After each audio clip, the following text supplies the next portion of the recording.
喺穆爾西就任總統1週年前夕，數以萬計嘅示威者聚集喺首都開羅解放廣場，佢哋揮動國旗同標語，要求穆爾西落台。佢哋不滿穆爾西統治專制，經濟冇改善，失業率高企。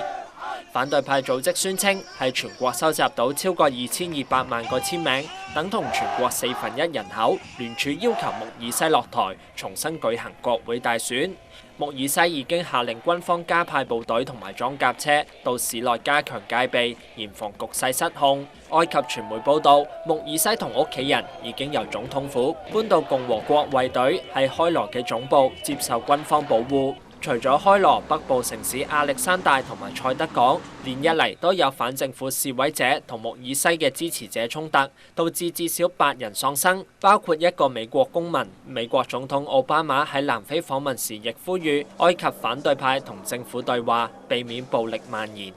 香港寬頻電視記者李浩文報道。